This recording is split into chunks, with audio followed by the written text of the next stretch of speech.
पेरणीकरता जो पाऊस विदर्भ मराठवाडा या भागात गरज होती तेवढा पाऊस पडतो आहे। आत्तापर्यंत तरी विदर्भामध्ये मराठवाड्यामध्ये किंवा महाराष्ट्रामध्ये या पावसाने खूप नुकसान होईल का तर अशी परिस्थिती नाही आहे।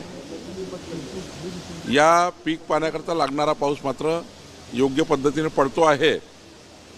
जर काही नुकसान झालं तर माननीय मुख्यमंत्र्यांचे स्टँडिंग ऑर्डर्स आहे आणि प्रत्येक कॅबिनेटमध्ये पहिला विषय असतो की पीक पाण्याची परिस्थिती, आपल्या जलसंपदा विभागाची परिस्थिती काय आहे, पावसामुळे काही नुकसान झालं आहे का, हे प्रत्येक कॅबिनेटचा पहिला विषय असतो। त्यामुळे माननीय मुख्यमंत्री आणि आमचं सरकार हे लक्ष ठेवून आहे की या पावसामुळे काही जास्तीचे नुकसान होत आहे। रायगडच्या एका बोट सापडली, पाकिस्तानी बोट असल्याची माहिती आहे। सगळे प्रशासनाला काही माहिती नाही, जर काय तिथे जी काही बोट सापडली त्या बोटीबद्दलची माहिती केंद्र राज्य सरकार या ठिकाणी पूर्णपणे घेत आहे। त्यावर आता आपल्याला चौकशी अंती कळेल। खतांचा तुटवडा आहे अनेक भागांमध्ये, त्यासाठी प्रशासनाला काय सूचना कराल? कृत्रिमरित्याही तुटवडा निर्माण केला जातो। नाही, काही जे बियाण्याचे शॉप्स आहेत त्या ठिकाणी मोठ्या प्रमाणावर, जे तर अमरावतीमध्ये होतो, भंडाऱ्याला मी काल चेक केलं, नागपूरमध्ये काही लोक हे तुटवडा तयार करतायत, जे खत असूनही देत नाही आहे आणि काही ठिकाणी सप्लाय कमी आहे। पण आता मला असं वाटतं की त्याचं सप्लाय पूर्ण करण्याकरता सरकार काम करत आहे। राज उद्धव एकत्र आल्यानंतर काँग्रेस बाहेर पडण्याच्या तयारीत आहे महाविकास आघाडीमधून, काय होईल असं वाटतंय? नाही, ज्या पद्धतीचा अपमान काँग्रेस पार्टीचा उद्धव ठाकरेंनी केला आहे, नेहमीच अपमान केला आहे, त्यामुळं काँग्रेसला अपमानित करण्याचं काम त्या ठिकाणी झालं। आता काँग्रेस पार्टीने विचार करायचा आहे की त्यांना किती अपमानित व्हायचं, तो त्यांचा अंतर्गत प्रश्न आहे, माझा प्रश्न नाही आहे। पण काँग्रेस पार्टीचं मोठं नुकसान मागच्या विधानसभेच्या निवडणुकीमध्ये उद्धव ठाकरेसोबत युती केल्यानंतर झालं आहे। खऱ्या अर्थाने उद्धवजींनी ज्या पद्धतीने काँग्रेसच्या सीट घेतल्या आणि जिद्द करून सीट घेऊन काँग्रेसला कमी केलं आणि उद्धव ठाकरेचा जो नाकर्तेपणा होता 2.5 वर्षाचा मुख्यमंत्री म्हणून, तो काँग्रेसच्या अंगावर आला।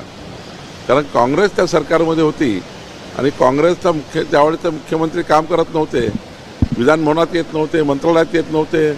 त्यामुळं ते 2.5 वर्ष जे होते उद्धव ठाकरे सरकारचे, त्या सरकारची अँटी इन्कम्बन्सी ही काँग्रेसवर आली आणि काँग्रेसचे नेते हतबल होते आणि म्हणून मला असं वाटतं आता काँग्रेसची स्थिती फार वाईट आहे। हो, नागपूर शहरामध्ये विद्यार्थ्यांचा धोकादायक प्रवास होतो। एका ऑटोमध्ये 13 विद्यार्थी कोंबून भरले जातात, नेले जातात। पालकांनी काळजी घेतली पाहिजे। खरी तर पालकांना माझी विनंती आहे की आपल्या मुलांना सुरक्षित ठेवण्याकरता तो ॲटोवाला जो येतो किंवा जो काही बसवाला येतो, क्षमतेपेक्षा जास्त मुलं हे ॲटोमध्ये बसू नये।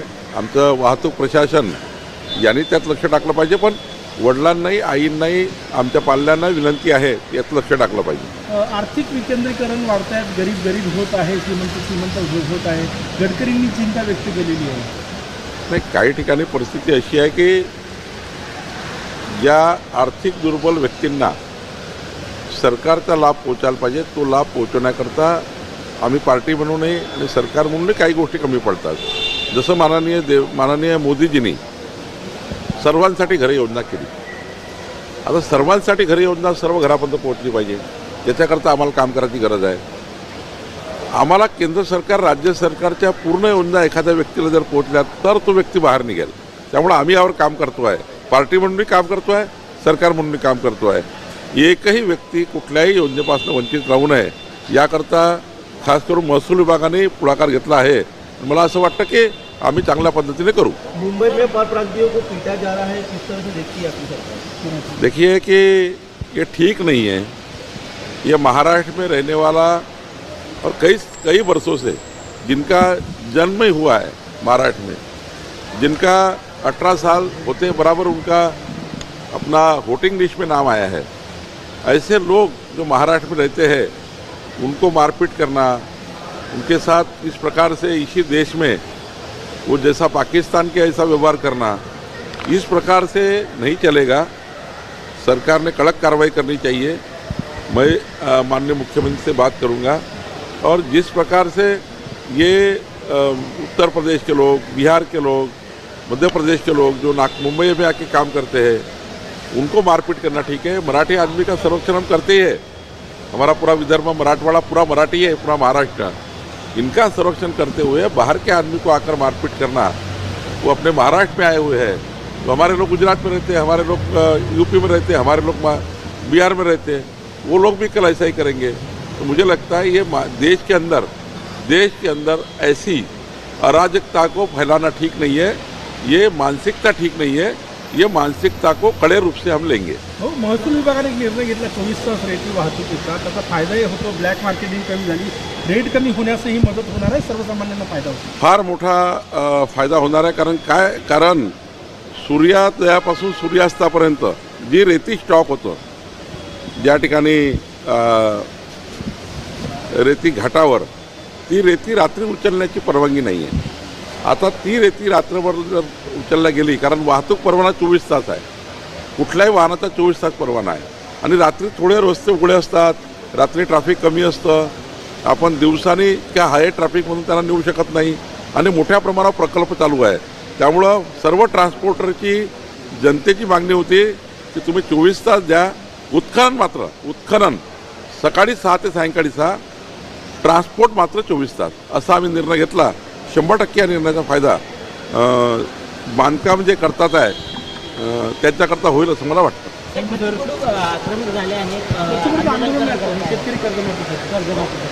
नाही, हे तर मग आता पादयात्रा करताय। बच्चू कडूचा दुटप्पीपणा आहे। बच्चू कडूशी मी परवा आमचे सर्व मंत्री 4.5 तास मंत्रालयामध्ये, आमचे सर्व मंत्री 6 खात्याचे मंत्री बसलो आणि एक प्रश्नावर मी 4.5 तास बसून एक मार्ग काढून दिला।